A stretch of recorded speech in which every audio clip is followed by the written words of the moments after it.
గట్టిగా ప్రభు నామాన్ని మహింపడదాం. ఒకసారి వాక్య భాగంలోనికి వెళ్దాం. దైవజనమ జకరియా గ్రంథము 9వ అధ్యాయము 12వ వచనము.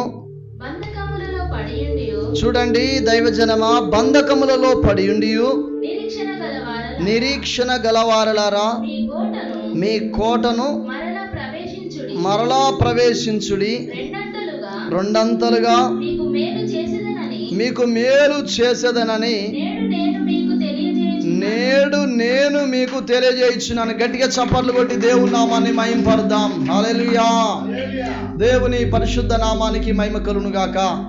గత 4 నుండి 6 నెలల క్రితము ఈ వాక్యాన్ని ఒకరోజు నాతో మాట్లాడి ఉన్నాడు.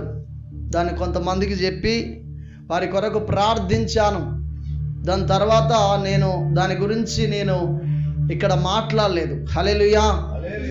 అయితే ఈరోజు పరిశుద్ధాత్మ దేవుడు ఈ లేఖనాన్ని నాకు బయలుపరుస్తా ఉన్నాడు. నా ఆలోచనలలో, నా మనసులో ఈ మాట తిరుగుతా ఉన్నది. దేవుని పరిశుద్ధ నామానికి మహిమ కలుగును గాక. ఏమంటా ఉన్నాడు? బంధకములలో పడియుండియు నిరీక్షణ గలవారలారా తిరిగి మీ కోటలో ప్రవేశించుడి. ఎవరికి చెప్తున్నాడు ఈ మాట అంటే, బానిసలుగా ఉన్న ఇశ్రాయేలుల ప్రజలు, ఇదిగో బబులోను సామ్రాజ్యపు అధిపతి కింద బానిసలుగా ఉన్న ఇశ్రాయేలుల ప్రజల వైపు ఒక జకరియా అనే ప్రవక్తను దేవుడు ఏర్పాటు చేసుకొని వారితో పలుకుతున్న మాట. హల్లెలూయా. మీరు బంధకములలో ఉన్నారు. బంధకములు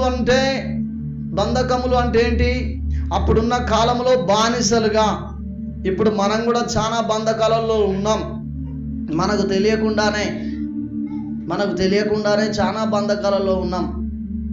నేను డివిజన్ మండలంలో ఖానాపురంలో వాళ్ళు నువ్వైతే మంచిగా చేస్తావని చెప్పి, గమనించండి దైవజనమా, మీకు అర్థం కావడం కొరకు చెప్తున్నాను. నువ్వైతే మంచిగా చేయగలుగుతావు, నువ్వు సమర్థుడవు.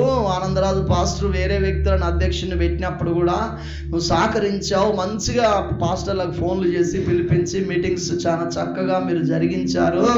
కాబట్టి నువ్వే అధ్యక్షునిగా ఉండాలని వాళ్ళందరూ నాకంటే ఎక్కువ 25, 30 సంవత్సరాలు, 15 సంవత్సరాలు, 10 సంవత్సరాలు ఇట్లా సేవ చేసే సీనియర్ దైవజనులు ఉన్నప్పటికీ వారు నన్ను అధ్యక్షునిగా, వారు నన్ను ఎన్నిక చేసుకున్నారు ఏకగ్రీవంగా. హల్లెలూయా. అయితే చేసుకున్న తర్వాత నేను స్టేజ్ మీద కూర్చోవడానికి భయపడుతున్నాను. ఎందుకు భయపడుతూ ఉన్నాను అంటే గమనించండి దైవజనం. హల్లెలూయా. ఎందుకు భయపడుతున్నానంటే, నాకంటే సీనియర్లు ఉన్నారు. రెండోది, అది నాకు ఆ స్థానము ఎప్పుడు నేను అధ్యక్షునిగా ఎప్పటికీ నేను ఉండను. నా స్థానం ఏంటంటే పాస్టర్ స్థానం. గమనించండి. ఏ స్థానం? పాస్టర్ స్థానం. ఇక్కడ నా స్థానం పర్మనెంట్. కానీ అది ఎన్ని సంవత్సరాలు ఉంటుంది? 2 ఏళ్ళే ఉంటుంది. దాని తర్వాత మరలా నేను ఎక్కడికి పోవాలంటే ఆ చైర్స్లలోనే కిందనే కూర్చోవాలి. దేవునికి స్తోత్రం. ఇప్పుడు ఇక్కడ కూర్చొని బాగా పోజులు కొట్టి ఇక 2 ఏళ్ల తర్వాత దిగి అక్కడ కూర్చుంటే నామూష అవుతా ఉంటుంది. అవుతుందా కాదా? హల్లెలూయా. అవుతుంది. కాబట్టి అదే పర్మనెంట్ స్థానం కాబట్టి దాంట్లో ఉండడానికి నేను ఇష్టపడుతూ ఉన్నాను. దేవుని నామానికి మహిమ కలుగును గాక. ఈ స్థానంలో కూర్చోవడానికి ఎక్కువ ఇష్టపడట్లేదు. గమనించండి. హల్లెలూయా. ఈ స్థానంలో ఉండడానికి ఇష్టపడట్లేదు నేను. నాకు ఒక నిరీక్షణ ఉన్నది. దేవుడు నాకు నిర్ణయించిన స్థానంలో నేను ఉండాలనే ఒక నిరీక్షణ అనేది నాకున్నది. దాని వైపే నేను చూస్తుంటా. అది నా గమ్యం. అక్కడ నేను ఉండడం తగ్గించుకోవడము. హల్లెలూయా. దేవుడు ఏ మనిషినైనా తగ్గించుకోమని చెప్పి అంటున్నాడు. తగ్గింపు అనేది చాలా మనిషికి ఇంపార్టెంట్. తను తాను తగ్గించుకున్న వాడిని దేవుడు హెచ్చిస్తానంటున్నాడు. ఆ స్థానము నాకు ఉండాల్సిన స్థానమే. అయినప్పటికీ నేను తగ్గించుకొని కిందికి వెళ్తుంటే వాళ్ళు నన్ను పైకి పిలుస్తూ ఉంటారు. నువ్వు అధ్యక్షుని ఇక్కడ ఉండాలని. ఇక్కడ 2 ఉన్నారు, చూసిరు. హల్లెలూయా. అయినను కొంత సమయం ఉన్నాము. దేవునికి స్తోత్రం. దేవుని పరిశుద్ధ నామానికి మహిమ కలుగును గాక. హల్లెలూయా. హల్లెలూయా. దేవుని పరిశుద్ధ నామానికి మహిమ కలుగును గాక. ఇక్కడ చూసినట్లయితే ఇశ్రాయేలుల ప్రజలు పాలు తేనెలు ప్రవహించు దేశం నుండి బబులోను సామ్రాజ్య అధిపతి అయిన నెబుకద్నెజరు వారి దగ్గరికి వచ్చి, ఎవరు ఇశ్రాయేలు దగ్గరికి వచ్చి అనేకులను చంపి ఆయనే ఇందులో శ్రేష్టమైన వ్యక్తులను కల్దీల దేశానికి తీసుకొని వెళ్ళి ఉన్నాడు. అక్కడ మరి కొంతకాలము గడిచిన తర్వాత వారు ఆ బంధకములలో ఉండి అట్లనే వారి జీవనాన్ని కొనసాగిస్తున్నప్పుడు ఒక పరలోకం నుండి ఒక ప్రవచనం వస్తున్నది. జకరియా ద్వారా, బంధకములలో పడియుండి నిరీక్షణ గలవారలారా తిరిగి మీ కోటలో ప్రవేశిస్తారు. మీరు గట్టిగా చప్పట్లు కొట్టి దేవుని నామమును మహిమపడదాం. మీరు ఇశ్రాయేల్ దేశానికి వెళ్తారు. మీరు వీరితో యుద్ధము చేయకుండానే మీరు ఇశ్రాయేల్ దేశానికి వెళ్తారు తప్పకుండా. కొరేష్ హల్లెలూయా. ఎవరు చూడండి, ఇక్కడ దర్యావేషు 1వ అధ్యాయం 1వ వచనానికి వచ్చినట్లయితే, దర్యావేషు దానియేలుకు బహు ఇష్టమైన, దర్యావేషుకు బహు ఇష్టమైన వ్యక్తి. దానియేలు ఏది చెప్తే అది చేసే వ్యక్తి. ఎవరు? దర్యావేషు ఎవరి తర్వాత పరిపాలన చేసినంటే, మొదట నెబుకద్నెజరు, తర్వాత తన కుమారుడైన బెల్షాసరు పరిపాలన చేసి, బెల్షాసరు గర్వించినప్పుడు దేవుడు తనను తిరస్కరించి తనను తొలగించి దర్యావేషును, కల్దీల రాజైన దర్యావేషు, మాదీల రాజైన మహదీయుడైన దర్యావేషును దేవుడు ఏర్పాటు చేసుకొని రాజ్య పరిపాలన చేయుటకు రాజరికంపు బాధ్యతలు తీసుకొని పరిపాలన చేస్తున్నప్పుడు దేవుడు దర్యావేషును ప్రేరేపించిందట, కొరేషును ప్రేరేపించినట. ఇశ్రాయేల్ దేశంలో ఉన్న మందిరాన్ని తిరిగి కట్టుటకు ఆ రాజులే పడగొట్టారు. వారికి ముందున్న వారి పితరుడైన ఎవరు? నెబుకద్నెజరు పడగొట్టాడు. దేవుని ప్రేరేపణతో పడగొట్టాడు నెబుకద్నెజరు. గమనించండి. హల్లెలూయా. ఎవరి ప్రేరేపణతో? దేవుని ప్రేరేపణతో పడగొట్టిండు నెబుకద్నెజరు. ఇక్కడ కొరేషు యెషయా గ్రంథం 45వ అధ్యాయంలో దానికి ముందు 44వ అధ్యాయం చివరి వచనాలలో కొరేషును దేవుడు ప్రేరేపించి ఇశ్రాయేలులో ఉన్న దేవుని మందిరం కట్టుటకు దేవుడు అతన్ని ప్రేరేపించినట్టు, ఒక అన్యుడు కూలగొట్టుటకు ప్రేరేపించిండు. మాటినప్పుడు దేవుడు కూలగొట్టిండు. గమనించండి, మాటినప్పుడు ఏం చేసిండు? కూలగొట్టిండు. వాళ్ళతో కూలగొట్టించిండు. మామూలుగా కాదు, వెండి మొత్తం బంగారంతో. చూడండి, ఇటుక టు ఇటుక మనం ఏం చేసినాం? సిమెంట్ పెట్టినాం. కానీ అప్పుడున్న కాలంలో ఇటుక టు ఇటుక ఏం చేసిరట? బంగారముతో పొదిగించిరట. ఒక్కొక్క రౌతు. ఆ శృంగారం అనే దేవాలయం అట, సొలొమోను ద్వారా కట్టబడ్డ మందిరం అట, బంగారంతో కట్టబడ్డదట. గట్టిగా చప్పట్లు కొట్టి దేవుని నామమును మహిమపడదాం. బంగారముతో కట్టబడ్డది. అట్లాంటి మందిరాన్ని వారు ఆ మందిరాన్ని గౌరవించి, దేవుణ్ణి గౌరవించి వాళ్ళు ప్రార్థన చేసుకుంటే బాగుండు. కానీ వారు ప్రార్థనలు పక్కకు పెట్టి ఆ దైవ చిత్తానుసరమైన బలులు అర్పించక వారు దేవునికి విరోధంగా బలులు అర్పించారు. వారి నైవేద్యములు దేవుడు వద్దనుడు. వారిని దేవుడు తిరస్కరించి వారిని బానిసలుగా కల్దీల దేశమైన బబులోను ఆ సామ్రాజ్యానికి కొనిపోబడ్డారు. వారు దేవుడే ప్రేరేపిస్తే వారు వచ్చి తీసుకొని కొంతమందిని చంపి కొంతమందిని తీసుకొని పోయారు. దేవాలయాన్ని కూలగొట్టిపోయిండు. తర్వాత అక్కడికి వెళ్ళిన తర్వాత వీళ్ళు, మనం పోయిన వారం అంతకుముందు చూసుకున్నాం, ఏమనంటే మేము అన్యుల దేశంలో మమ్మల్ని పాటలు పాడమంటే మేము ఎట్లా పాడతామని ఏడ్చినట్లుగా కీర్తన వివరించుకున్నాం. అన్యుల దేశం ఏది? కల్దీల దేశం. హల్లెలూయా. అక్కడ బానిసలుగా ఉన్నారు. అక్కడ బంధకాల మధ్యలో ఉన్నారు. అప్పుడు కన్నీళ్లు విడిచి ప్రార్థన చేస్తున్నారు, మొర పెడుతున్నారు. వేదనతో దేవుని సన్నిధిలో ప్రార్థన చేస్తూ ఉంటే దేవుడు జకర్యాను లేవనెత్తిండు. గట్టిగా చప్పట్లు కొట్టి దేవుని నామాన్ని మహిమపడదాం. దేవుడు నీ గృహంలో, చూడండి దైవజనమా, నువ్వు ఏ కష్టములో ఉన్నా, ఏ నష్టములో ఉన్నా, ఏ బాధతో ఉన్నా, ఏ వ్యాధితో ఉన్నా, ఏ శ్రమ గుండా నువ్వు నడిపించబడుతున్నా, నువ్వు దేవుని సన్నిధిలో కన్నీళ్లు విడిచి ప్రార్థన చేయడం ప్రారంభిస్తే ఎవరి ద్వారానైనా ప్రేరేపించి నీకు సహాయం అందేటట్టు చేస్తాడు. నీకున్న సమస్య నుండి దేవుడు నిన్ను విడిపించటకు యాకోబు రాసిన పత్రికలో వాక్యం అంటుంది. ఏమంటుంది అంటే, ఇదిగో శోధన నాట తప్పిస్తాడట. గట్టిగా చప్పట్లు కొట్టి దేవుని నామమును మహిమపడదాం. శోధన తప్పిస్తాడు ఆయనే. శోధనలో పడేటట్టు దేవుడు చేస్తాడు నువ్వు మాటినప్పుడు. ప్రపంచం అంతటా ఆయన గుప్పిట్లో ఉన్నది. వాక్యం అంటుంది 139వ కీర్తన ఎంతసేపు మనం విన్నాం. యెహోవా నీవు నన్ను పరిశోధించి తెలుసుకొని, నా భూమి మీదకి వచ్చింది ఆయన పరిశోధించి తెలుసుకున్నాడు.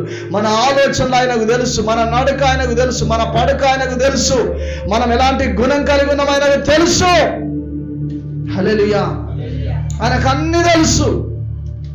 వృద్ధులకు ఏం అవసరం, యవనస్తులకు ఏం అవసరం, మధ్య వయసు గల వారికి ఏం అవసరం, చిన్నపిల్లలకు ఏం అవసరం, ఎవరికి ఏ ప్రేమ అవసరం. అందుకనే అంటున్నాడు, ఓ అయ్యో ధనవంతులారా మీరు ఆదరణ పొంది ఉన్నారు. ధనవంతుల వైపు చూసి ఏమంటున్నాడు, మీరు ఆదరణ పొందారు. హల్లెలూయా. చూసినట్లయితే సిటీలో చూడాలి. ఇప్పుడు వాళ్ళ ఆదివారం ప్రార్థనకు రానే రాడు వాడు. 6 నెలలకు ఒక రోజు పోతాడు. కానీ ఇప్పుడు క్రిస్మస్ వాడు జరిపినంత మనం జరపలేం. మన ఇంట్లోకి ఎవరు సున్నాలు కొట్టుకున్నారు, చేతులు పైకి లేబట్టండి. 1 2 2 మీ 2 ఇండ్లా ఎంతమంది చేయదు సున్నాలు ఎంతమంది కొట్టుకున్నారు? మేము కూడా కొట్టుకున్నాం. సరే ఓకే, నేను లేపడితే ఆమె దించుతుంది, ఆమె దించుతా నేను లేపడతా. హల్లెలూయా. చూడండి, ఇంకా కడమ వ్యక్తులకు లేడా దేవుడు? ఉన్నాడా లేడా? ఉన్నాడు. మరి మనం దేవుణ్ణి, వాక్యం అంటుంది ఇది మనకు ఎన్ని రోజుల పండుగ? 30 రోజుల పండుగ, 31 రోజు పండుగ. డిసెంబర్ 1 తారీఖు నుండి జాకబ్ గారి చర్చిలను అయితే నవంబర్ 11వ తారీఖు నుండే పండుగ వాళ్ళకు. అప్పుడే సెమీ క్రిస్మస్ ప్రోగ్రాం చేస్తారు వాళ్ళు. మనం మన దేవుని చిన్న చూపు చూస్తున్నాం. నిన్న ఒక్కొక్క అధికారి చెప్తున్నాడు, ఎవరంటే ఆయన జగన్ రెడ్డి గారు చెప్తున్నారు, ఖానాపురంలో జగన్ రెడ్డి మాజీ మరి జెడ్పీటీసీ గారు చెప్తున్నాడు, హిందువుల పండుగలు ఇక్కడ ఒక తీరు జరుగుతుంది, ఇంకొకడ ఒక్కరోజు జరుగుతుంది, ఇంకొకడ ఒక్కరోజు జరుగుతుంది. ముస్లింల పండుగ కూడా ఒకేసారి జరుగుతుంది, కొంత అటు ఇటు జరుగుతూ ఉంటుంది. కానీ క్రిస్మస్ మాత్రం ప్రపంచం అంతటా ఒకే రోజు జరుగుతుంది. ఇదే పెద్ద పండుగ అని చెప్తున్నాడు. హల్లెలూయా. ఇదే పెద్ద పండుగ, దీన్ని మించిన పండుగ లేదు. ప్రపంచం అంతటా ఒకేసారి చేసుకునే పండుగ, ఈ పండుగ గొప్పది అని చెప్పి ఒక అన్యుడు సాక్ష్యం ఇస్తున్నాడండి. ఈ పండుగను మనం చులకన చూస్తున్నాం, చిన్న చూపు చూస్తున్నాం. నీకు తోచినది చేసుకోవాలి. హల్లెలూయా. అదే దాన్ని చేయడానికి మనుషులు గొప్ప చేస్తూ ఉంటారు. ఆడబిడ్డల్ని పిలుచుకుంటారు, బట్టలు పెట్టుడు, వీళ్ళు అడబెట్టుడు, వాళ్ళు ఇడిపెట్టుడు, ఈ ఆటలు కోసుడు, కోలను కోసుడు, గాజులు వేసుకునుడు, అన్నీ చేసుడు, ఇవన్నీ జరుగుతూ ఉంటాయి. కానీ దేవుని పండుగ అనేసరికే ఏమవుతుందంటే చేతులు రావు. హల్లెలూయా. అవగాహన లేక, మనలో అవగాహన లేక ఇవన్నీ జరుగుతూ ఉంటాయి దైవజనమా. కాబట్టి మనము పోయినసారి సెమీ క్రిస్మస్ ప్రోగ్రామ్గా లేదా క్రిస్మస్గా మరి ఆయనే ఎవరు సత్యవేదన్ గారు వచ్చిండు. అవగాహనతో దేవుణ్ణి ఆరాధన చేయమని చెప్పిండు ఆయన ఒక ప్రసంగంలో. అవగాహనతో చేయాలి ఆరాధన. ఈ దేవుని పండుగ అనేది మీకు అవగాహన అనేది తెలిస్తే మీరు ఈ డిసెంబర్ 31 డిసెంబర్ 1 తారీఖు నుండే ప్రిపరేషన్ అవుతూ ఉంటారు. ఎంత గొప్ప దేవుడినే, మహాదేవుడట. హల్లెలూయా. అందుకనే ఒక భక్తుడు పాట రాసుకున్నాడు, మహోన్నతుడా మహాగణుడా ఆరాధనకు యోగ్యుడా పూజార్హుడా స్తుతి పాత్రుడా స్తోత్రార్హుడా ఆరాధనకు యోగ్యుడా పూజార్హుడా కోట్ల దేవాదూతలతో నిత్యము ఆరాధన జరుగుచుండగా కోట్ల దేవాదూతలతో నిత్యము ఆరాధన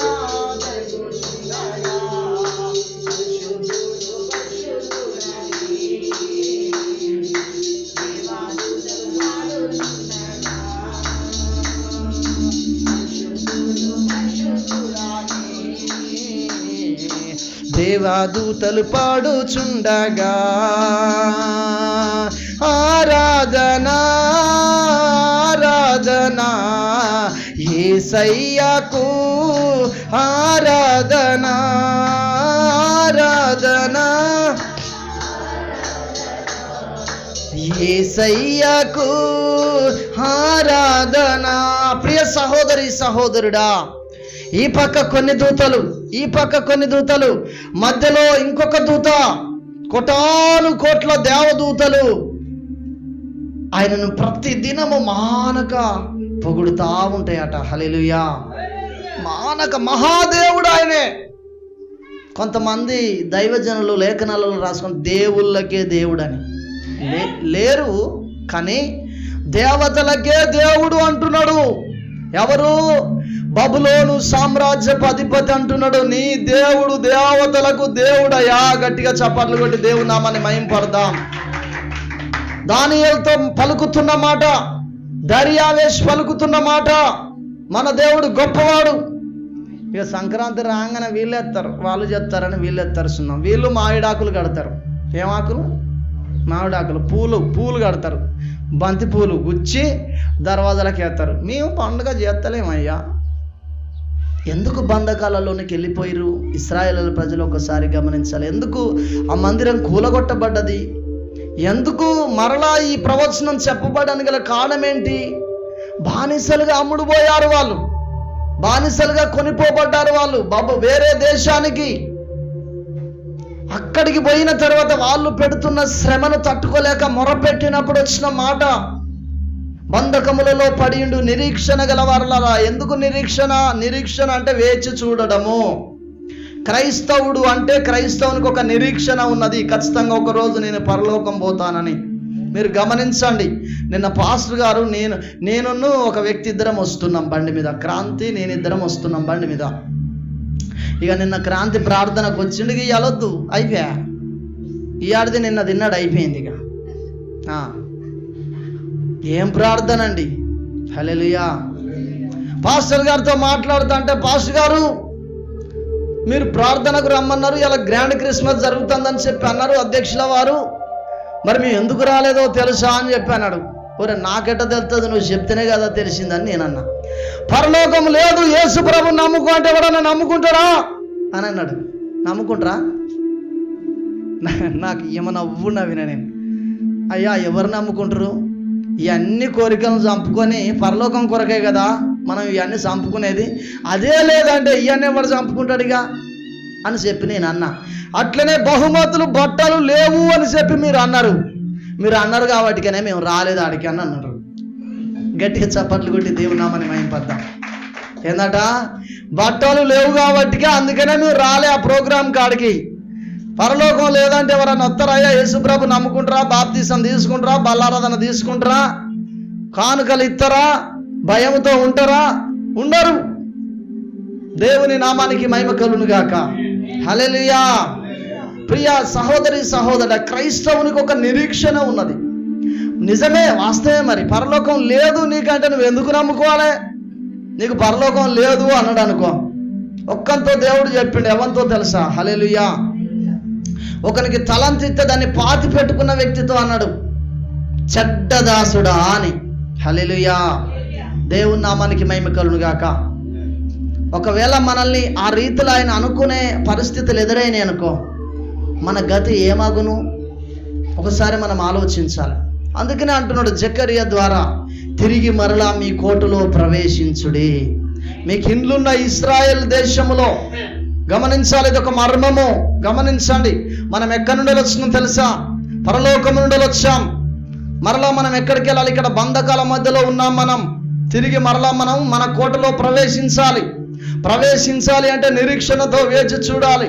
నిరీక్షణతో వేచి చూడాలి అని అంటే నువ్వు దేవుణ్ణి కలిగి ఉండాలి. దేవుణ్ణి కలిగి ఉన్న వ్యక్తులు మాత్రమే నిరీక్షణతో వేచి చూస్తుంటారు. ఇక్కడ నీకు వ్యాధి ఉండొచ్చు, ఇక్కడ నీకు అప్పు ఉండొచ్చు, ఇక్కడ నీకు నిందలు రావచ్చు, ఇక్కడ అవమానాల మధ్యలో జనము నిన్ను లెక్క చేయకపోవచ్చు. కానీ దేవునితో ఆశతో, ఆసక్తితో, పట్టుదలతో, విశ్వాసంతో నువ్వు జీవిస్తూ ఉన్నట్లయితే ప్రియ దైవ జనమా, నీవు ఖచ్చితంగా ఒకరోజు పరలోకానికి వెళ్తావు. అదే నిరీక్షణ. క్రైస్తవుని నిరీక్షణ ఏంటి? అదే మన నిరీక్షణ. అందుకని అంటున్నాడు జకరియా ద్వారా. ఏమంటున్నాడు? ఇంకా కింది భాగం చూసినట్లయితే,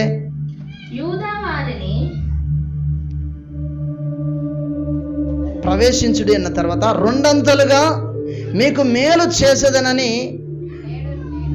నేడు నేను మీకు తెలియజేయించున్నాను. గట్టిగా చప్పట్లు కొట్టి దేవుని నామమున మహిమ పడదాం. మొదటిగా ఏమన్నాడు?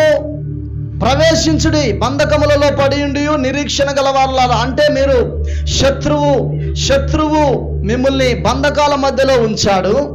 మీరు బంధకాలలో ఉండి కూడా ఒకరోజు మా దేవుడు మమ్మల్ని విడిపిస్తాడని మీరు ఆశతో నిరీక్షణతో వేచి చూస్తున్నారు. అయితే మీరు తిరిగి మరలా మీ కోటలో ప్రవేశించుడి. ఆయన ఏం చేసినట్ట? ద్వారం తెరిచి. పాత నిబంధన ప్రకారము, పాత నిబంధనలో యుద్ధాలు ఒకసారి ఒక రాజు యుద్ధము చేసి దేవుని ప్రజలపైన గెలిచినాక బానిసలుగా చేసుకుంటే తిరిగి మరలా యుద్ధము చేసే అంత వరకు వీళ్ళ కట్లు తెగిపోవు. హల్లెలూయా. ఏందట? వీళ్ళ కట్లు తెగిపోవు. వీళ్ళు మరలా యుద్ధం చేస్తే గెలవాలి. వీళ్ళు యుద్ధం చేస్తే గెలవాలి. కానీ ఇక్కడ ఏమంటున్నాడు? మీరు ప్రవేశించండి, నేను వాళ్ళని ప్రేరేపిస్తా. ఎవరిని ప్రేరేపించిండు? దర్యావేషుని ప్రేరేపించిండు, కొరేషును ప్రేరేపించిండు, దారులు సరళం చేసిండు. ఎజ్రా, నెహెమ్యా ఇట్లా వీళ్ళందరూ పోయి, ఎజ్రా, నెహెమ్యా వీళ్ళు పోయి ఇంకా అనేక మందిని పోగు చేసుకొని ఇశ్రాయేలు దేశములో పడిపోయిన మరలా ఆ యొక్క మందిరాన్ని ఏం చేసిండు? మరలా కట్టడం ప్రారంభం చేసిండు. గట్టిగా చప్పట్లు కొట్టి దేవుని నామమున మహిమపడదాం. కొరేషుతో దేవుడు అంటున్నాడు, నీతిని బట్టి కొరేషును నేను రేపితిని, క్రయధనము తీసుకొనకయు లంచం పుచ్చుకొనకయు నేను వెలివేసిన వారిని అతడు తోడుకొని వస్తాడు. చూడండి యెషయా గ్రంథం 45వ అధ్యాయం 13వ వచనం చూడండి దైవజనమా. త్వరగా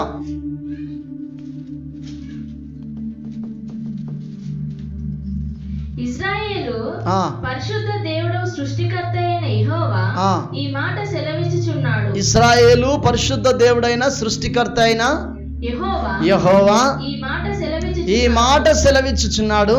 రాగల వాటిని గూర్చి యెషయా గ్రంథము 45వ అధ్యాయము 13వ వచనం. నీతిని బట్టి కోరేషును రేపితిని. ఎందుకో తెలుసా? కోరేషు ఒక అన్యుడు. పాత నిబంధనలో దేవుడు అన్యుని లెక్క చేయలేదు. దేవుని ప్రజల్ని, దేవుని జనంగానే దేవుడు ఏర్పాటు చేసుకున్నాడు. ఇక్కడ అన్యుని ఏం చేస్తున్నాడట? నీతిని బట్టి, ఆయన నీతిని బట్టి అట ఏం చేస్తున్నాడట? ఏర్పాటు చేసుకున్నాడట.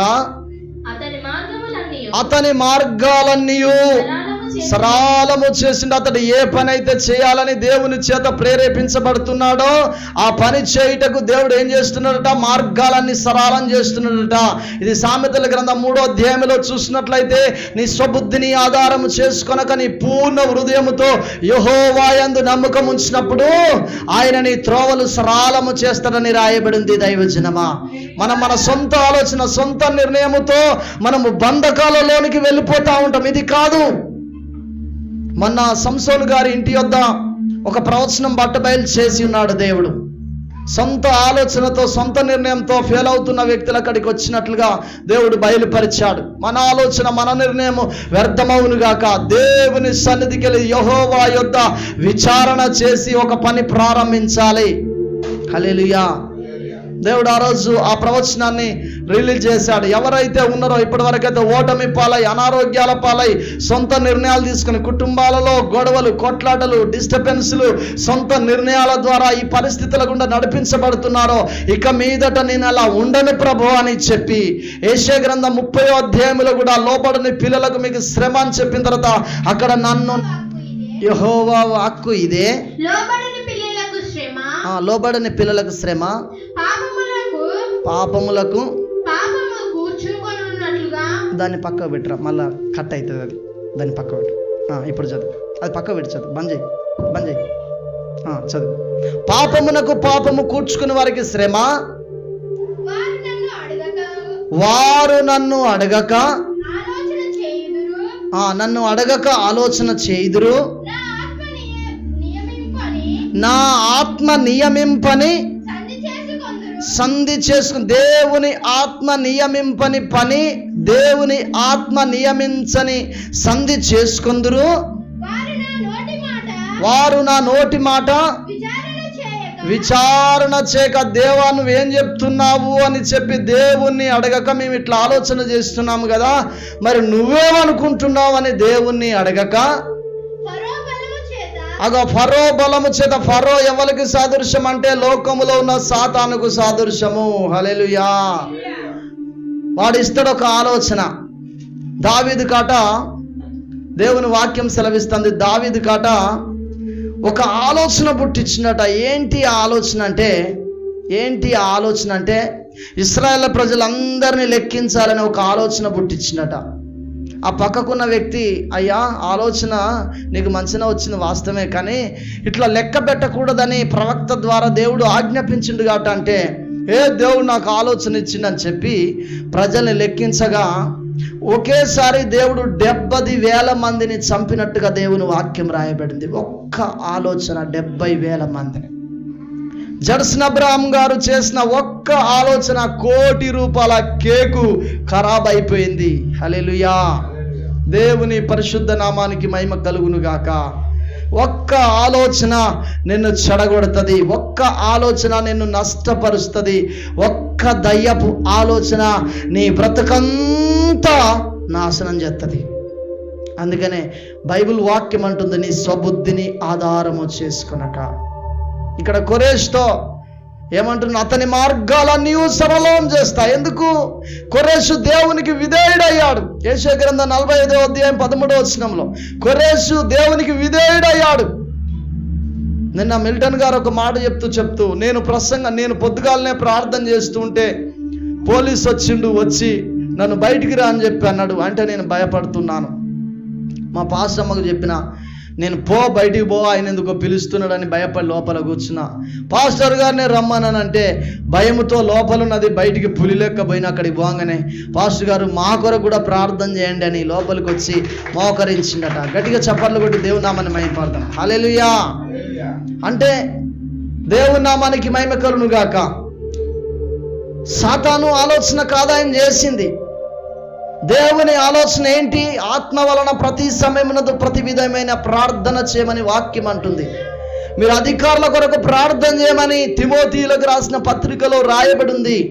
అది దేవుని ఆలోచన మేరకు పెట్టబడ్డ వాక్యము. దాని ప్రకారం ఆయన జీవించినప్పుడు అధికారి సైతం వచ్చి మోకరించి ప్రార్థన చేయించుకున్నాడు. దైవజనమా, మనం మన సొంత నిర్ణయాల ప్రకారం నడుచుకుంటూ ఉంటాం. కొరేషు దేవుని ఆలోచన మేరకు నడిచినప్పుడు దారులు సరళము చేసిందట. అక్కడ కాదు, యెషయా గ్రంథం 45:13లో అతడు, గట్టిగా చప్పట్లు కొట్టి దేవుని నామమున మహిమపడతామండి. ఒక అన్యునితో దేవుడు ఏమంటున్నాడు? లోబడే వ్యక్తితో. హల్లెలూయా. లోబడే వ్యక్తితో దేవుడు ఏమంటున్నాడు? ఇశ్రాయేల్ ప్రజల వైపు చూసి యెషయా ప్రవక్త ద్వారా ఒక అన్యుడైన కొరేషు ద్వారా నా పట్టణాన్ని కట్టించుకుంటా, నా పట్టణాన్ని నేను కట్టించుకుంటా అని చెప్పి అనేక డబ్బు కొరేషు ఇస్తే, దర్యావేషును కొరేషు ఇస్తే ఎజ్రా నెహెమ్యా ఆ డబ్బును తీసుకొని వెళ్ళి ఇశ్రాయేల్ దేశానికి వెళ్ళి ఇశ్రాయేలుల ప్రజలు అక్కడికి పోక మునిపే దేవాలయాన్ని కడుతున్నారట. చుట్టూ పడిపోయిన ప్రాకారాలన్నీ గుమ్మాలు నిలబెడుతూ కడుతున్నారట. గట్టిగా చప్పట్లు కొట్టి దేవుని నామాన్ని మహిమపడదాం. ఆయన ఎవరినైనా ప్రేరేపిస్తారండి. అందుకనే దేవుడు ఏం చెప్పిండు? దావీదుతో ఏమన్నాడు? దావీదు, నువ్వు కట్టకూడదు నా మందిరం, ఎందుకంటే నీ హస్తము ఇదిగో రక్తముతో తడపబడ్డది కాబట్టి నువ్వు కట్టడానికి అర్హునవు కాదు, నీ కుమారునితో కట్టించుకుంటా. కుమారుడు కట్టిండు, కానీ కట్టిన దాన్ని ఇశ్రాయేల్ ప్రజలు, ఆనాటి ఇశ్రాయేల్ ప్రజలు దేవునికి విరోధంగా ఉన్నప్పుడు ఆ మందిరాన్ని దేవుడే పడగొట్టించాడు. నీ కుటుంబంలో కూడా నష్టాన్ని దేవుడే తీసుకొస్తాడు. నువ్వు మాట విననప్పుడు దేవుడే నష్టాన్ని తీసుకొస్తాడు, దేవుడే కరువు తీసుకొస్తాడు, దేవుడే వస్త్రహీనత తీసుకొస్తాడు, దేవుడే వ్యాధిని తీసుకొస్తాడు. మరలా నువ్వు మాట విన్న తర్వాత శోధన తప్పించే మార్గము దేవుడు తెలియజేస్తా ఉంటాడు. గట్టిగా చప్పట్లు కొట్టి దేవునామని మహిమపడదాం. వారితో అంటున్న మాట, బంధకములలో పడియుండి నిరీక్షణ గలవారలారా మీ కోటలో తిరిగి మరలా ప్రవేశించుడి. మీరు నా సన్నిధిలో మొరపెడుచున్న మొర నేను విన్నాను, ఇదిగో జకర్యాను పంపిస్తున్నానని చెప్పి అక్కడ మాట్లాడుతున్నాడు. హల్లెలూయా. కొరేషుది పూర్తిగా చదవండి. అతడు నా పట్టణమును కట్టించును, క్రయధనము తీసుకొనక. అంటే కడతానందుకు క్రయధనము తెలుసు కదా మీకు. హల్లెలూయా. నేను ఈ మందిరాన్ని కడతానా, మీరు తలాయిన డబ్బులు ఇవ్వండి అని చందా వసూలు చేయకుండా, లంచము తీసుకోకుండా, నేను వెలివేసిన వారిని, దేవుడు ఎవరిని వెలివేసిండు? ఇశ్రాయేలుల ప్రజల్ని వెలివేసిండు. ఆ దేశము నుండి, ఇశ్రాయేల్ దేశము నుండి ఆ ప్రాంతం నుండి దేవుడే వెలివేసిందట. వీరికి బుద్ధి రావాలి.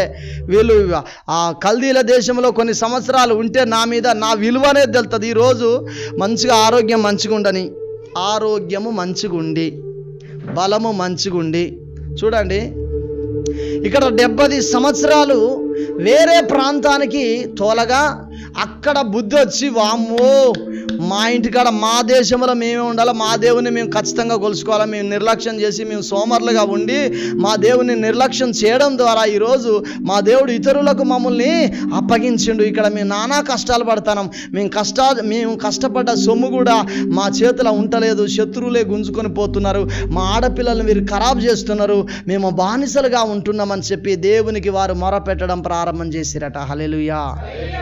అట్లా దేవుడు వెలివేసిన వారిని కొరేషు ద్వారా, దర్యావేష్ ద్వారా తిరిగి మరలా దేవుడు యెరూషలేముకు తీసుకురావాలనుకుంటున్నాడట. గట్టిగా చప్పట్లు కొట్టి దేవుని నామమున మహిమపడదాం. ఇక్కడ జకర్యా ద్వారా ప్రవచనం చెప్పబడుతున్నది. ఇక్కడ జకర్యా గ్రంథానికి రండి, ప్రవచనం చెప్పబడుతున్నది. ఇప్పుడు ఏమంటున్నాడు? రెండంతలుగా అన్న కంచెలు చదవండి. 12వ వచనం, రెండంతలుగా మీకు మేలు చేసేదనని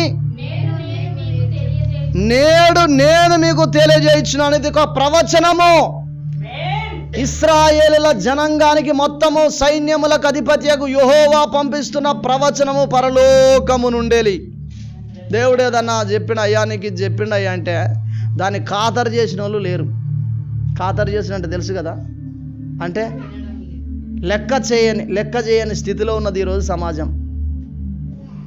కానీ ఇశ్రాయేల్ ప్రజలాట ఒక ఆసక్తితో తీసుకున్నారట. దేవుని నామానికి మహిమ కలుగును గాక. నేను మా అత్తమ్మ ఉంటుంది, పాస్టమ్మ వాళ్ళ అమ్మ. నేను అక్కడికి వెళ్ళిన తర్వాత, అమ్మ మా ఇంట్లో ప్రార్థన పెట్టాలన్న తర్వాత మాట్లాడుతూ ఉంటే ఎంత ఆసక్తిగా కూర్చొని ఉంటుంది తెలుసా. మా అల్లుడే అని చెప్పి అనుకోదా. హల్లెలూయా. ఏ మాట నా నోటికుంటే బయటికి వెళ్తుందా దాన్ని పాటించాలని ఆతృత పడతా ఉంటుంది. ఈ ఆశ తనలో ఉంటుంది. 10 రూపాయల కానికే వేసేది ఒకప్పుడు మా అత్తమ్మ. ఇట్లా సంవత్సరాల తరబడి వేసింది. ఎత్తా అంటే ఒకరోజు నేను సేవకు వచ్చిన తర్వాత ఈ 10 రూపాయల కానుకతో పాస్టర్ బత్తడా అత్తమ్మ అని నేను అడిగిన. ఏమో అయ్యా అని అన్న తర్వాత, నువ్వు ఎప్పుడు కూడా లైఫ్లో 10 రూపాయల కానుక అసలే వేయొద్దు. మీరు కష్టపడి సంపాదించుకుంటున్నారు. దైవజనుడు మీ కొరకు ప్రార్థన చేస్తున్నాడు. మీ కష్టార్జితములో నుండాలి, మీరు తినే దాంట్లో నుండాలి, మీ పవిత్రమైన వస్తువులు అన్నింట్లలో నుండాలి. గలతీలకు రాసిన పత్రికలో ఉంటుంది, ఉపదేశం పొందుకుని వాడు ఉపదేశించువానికి మంచి పదార్థములు అన్నింట్లలో నుండాలి, ప్రథమ ఫలం ఇవ్వవలనని లేఖనము రాయబడి ఉన్నది చూడు అని వాక్యం చెప్పినప్పటి నుండాలి. 50 రూపాయలన్నా 100 రూపాయలన్నా కానికెత్తది, ఆదివారం వస్తుంది తప్ప 10 రూపాయలు అసలేయదు. హల్లెలూయా. మీరు పర్సనల్గా అడిగి తెలుసుకోండి. ఎందుకు చెప్తున్నా ఈ విషయం అంటే, మాట వినాలి, దేవుని మాట, దాని ప్రకారము జీవించాలి. కానుక ఇంపార్టెంట్ అంటలేడు దేవుడు. నేను ఆమెకు చెప్పిన నా విధానాన్ని చెప్పిన, దేవుడు నన్ను ప్రేరేపించిందని చెప్పిన, నాకేనా ఇచ్చేది కానుక ఇప్పుడు? హల్లెలూయా. ఇప్పుడు అక్కడి పాస్టర్కి ఆమె ఇస్తుంది, మరి అక్కడ ఆయనకి ఇస్తాను. హల్లెలూయా. దేవుని నామానికి మహిమ కలుగును గాక. ప్రస్తుతానికి ఈ మధ్యలో ఆమె నాకు కానుక పంపిస్తున్నది. ఎందుకంటే వాళ్ళకి ఇప్పుడు ప్రస్తుతానికి అక్కడ కొంత డిస్టర్బెన్స్ అవ్వడం ద్వారా అక్కడి ప్రార్థనకి వెళ్ళట్లేదు. మేమే ఆమెకు బల్లారాధన ఇచ్చినాం కాబట్టి ఆమె ఇటు కానుక పంపించింది. ఉన్నది చెప్తున్న దైవజనం. హల్లెలూయా. దేవుని పరిశుద్ధ నామానికి మహిమ కలుగును గాక. ఇక్కడ చూసినట్లయితే రెండంతలుగా మీకు మేలు చేసేదనని నేడు నేను మీకు తెలియజేయుచున్నాను. రెండంతల మేలు. ఇప్పుడు ఏమన్నాడు? బంధకాలలో ఉన్నవారులారా, ఏమన్నాడు? బంధకములలో ఉండియుడు నిరీక్షణతో వేచి చూసి ఉన్నారు ఇన్ని రోజులు, మీ కోటలో ప్రవేశించుడే. ఇక అయిపోయింది, మీ చెరదినం అయిపోయింది. 70 సంవత్సరాలు చెరకు పంపించిండు దేవుడు. 70 సంవత్సరాలు కాలము ముగింపులో ఈ ప్రవచనం ఇస్తున్నాడు. రెండంతలుగా దీవిస్తా మిమ్మల్ని. గట్టిగా చప్పట్లు కొట్టి దేవుని నామమున మహిమపడదాం. ఇశ్రాయేలుల ప్రజలు ఐగుప్తు దేశానికి పోయిన తర్వాత ఎన్ని సంవత్సరాలు వాళ్ళను బానిసలుగా తీసుకున్నాడో ఫరో రాజు, అన్ని సంవత్సరాల బానిసత్వం కిందున్న వాళ్ళను వారికి సర్వ సంపదలతో అనేకమైన ధననిధితోటి వాళ్ళు తిరిగి వచ్చినట్టుగా వాక్యం సెలవిస్తూ ఉంది.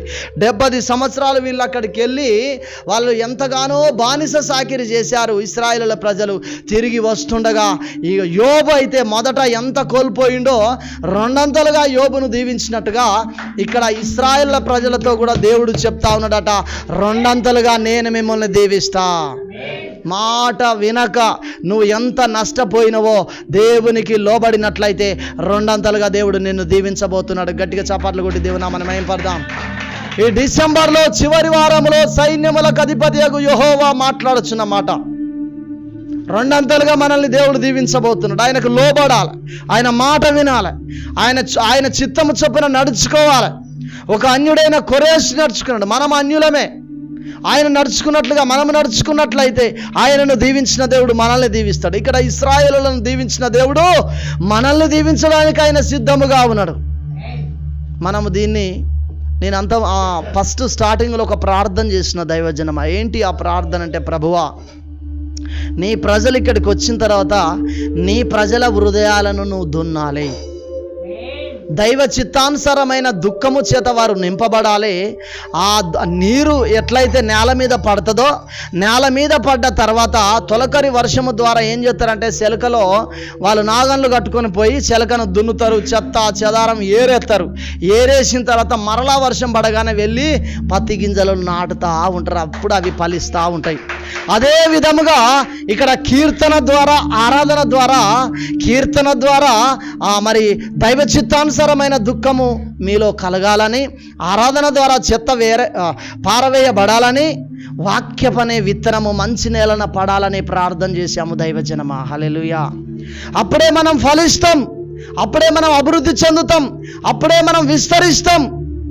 మనం ఫలించాలని దేవుడు మనల్ని కోరుకుంటున్నాడు. మనకు 2 మేలు చేయాలని, మనల్ని దీవించాలని, మనల్ని అభివృద్ధి పరచాలని, ఒకరిని గొప్ప ధనవంతునిగా, ఒకరిని గొప్ప దరిద్రునిగా చేయాలని కాదు ఆయన ఆలోచన. నువ్వైనా ఆయన యొక్క రహస్య స్థలములలో దాచబడిన ధనాన్ని నువ్వు కనిపెట్టాలి. హల్లెలూయా. దేవుని పరిశుద్ధ నామానికి మహిమ కలుగును గాక.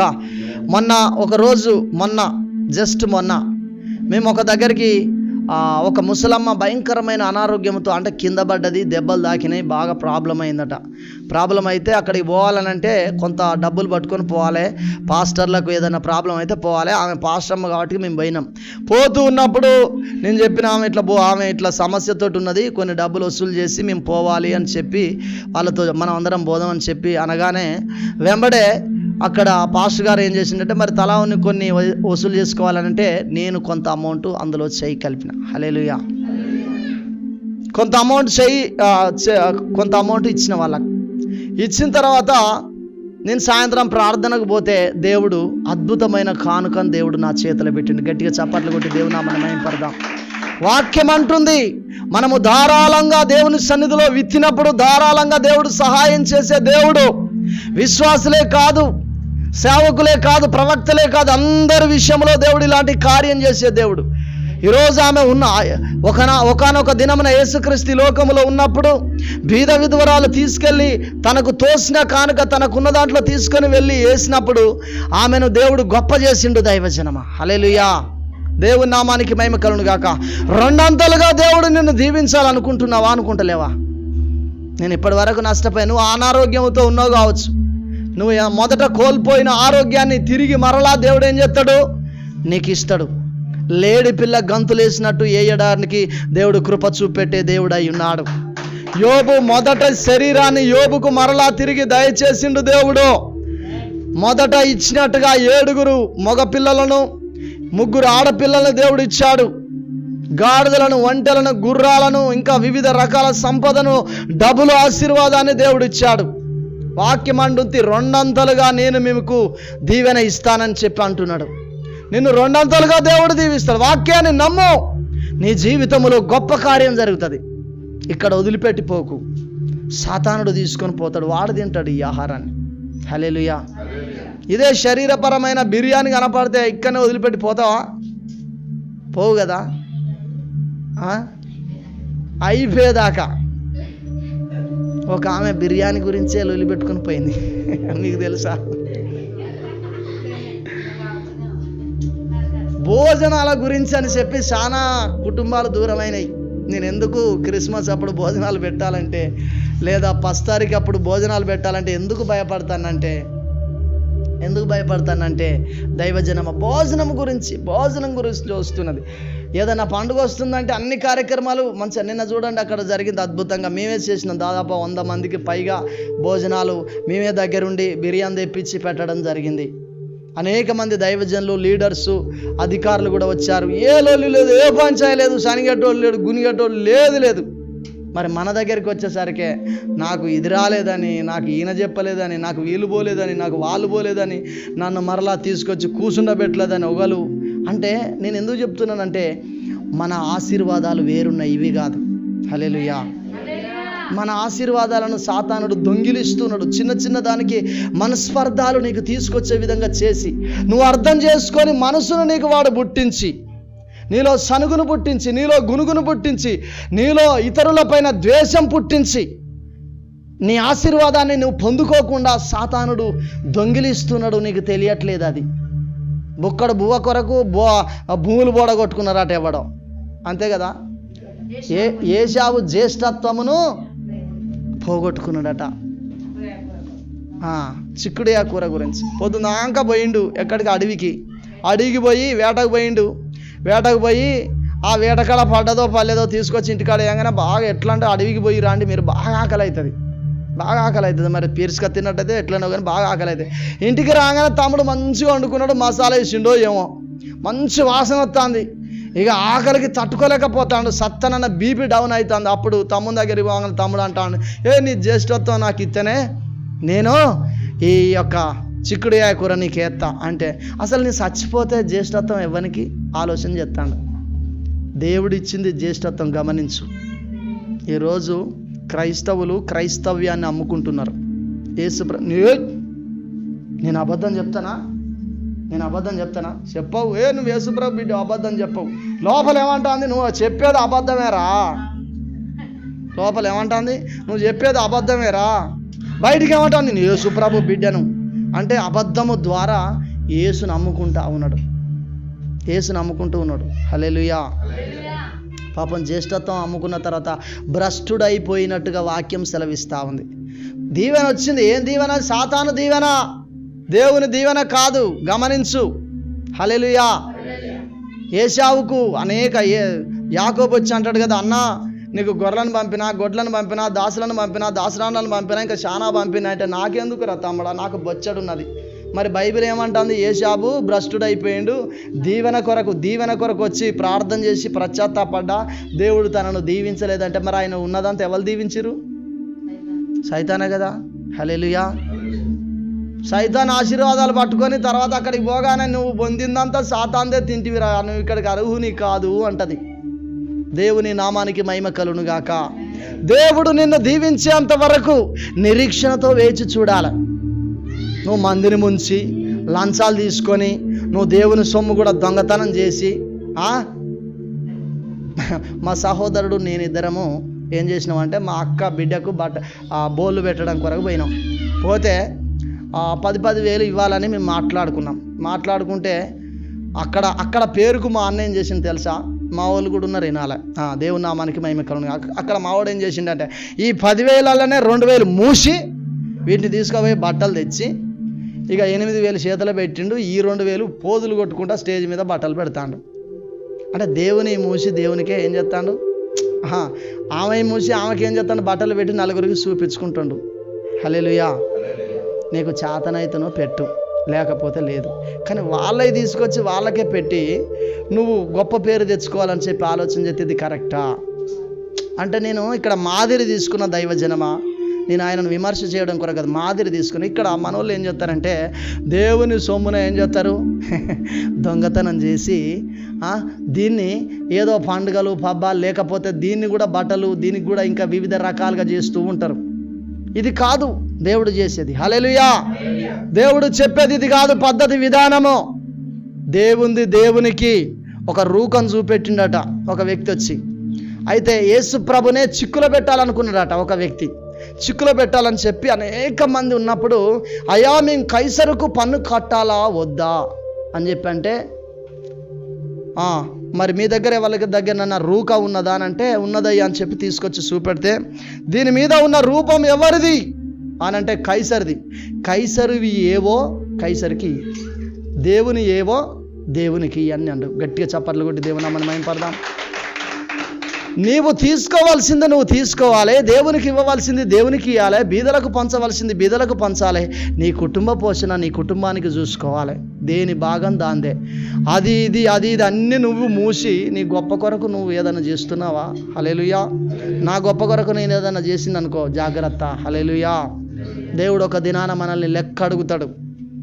ఆయన అందుకనే అంటున్నాడు కదా, నేను కూర్చుండుట, నేను నిలుచుండుట, నేను పడుకొని ఉండుట నాకు తలంపు పుట్టక మునిపే నీవు నా మనసు గ్రహించచున్న. నీ మనసులో ఏ ఆలోచన చేస్తున్నావో దేవునికి అంతా తెలుసు. అందుకని ఇస్కరియోతుతో అంటాడు, యూదాతో అంటాడు, సహోదరుడా, స్నేహితుడా, నువ్వు చేయవలసింది చెయ్యి అని చెప్పి అనగానే, ఆహా నన్ను బలపరుస్తాండి అని చెప్పి పోయి 30 వెండి రూపాయలు తెచ్చుకొని మోసపోయిండు దైవజనమా. తిన్నాడా? ఆయనే తినడా? తినలే.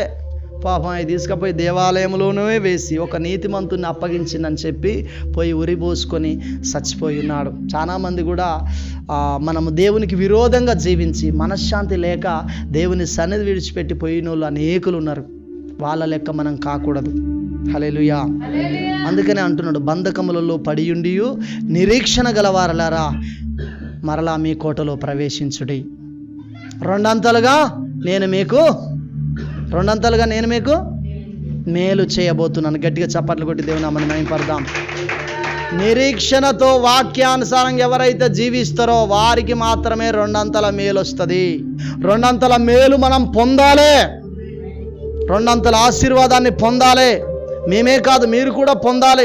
నిరీక్షణతో మనం ఓపికతో దేవుని సన్నిధిలో. కొంతమంది ఏం చెప్తారు తెలుసా, దేవుడు ఆశీర్వదించడం ఆలస్యమైతే ఏదేమైనా దొంగదారి గుంట పోయి సంపాదించాలని ఆలోచన చేస్తారు. దొంగదారి గుంట పోయి సంపాదించిన ఆలోచన ఒకరోజు ఆ సంపాదన కూలిపోతుంది. జాగ్రత్త సుమా. దేవుడు 2 నిన్ను దీవించాలి అని అంటే నువ్వు దైవ చిత్తానుసారంగా నడుచుకోవాలి. దేవుడి కొద్ది మాటలు మన వినికిలలో దీవించునుగాక. తలలు వంచినట్లయితే ప్రార్థన చేసుకుందాం.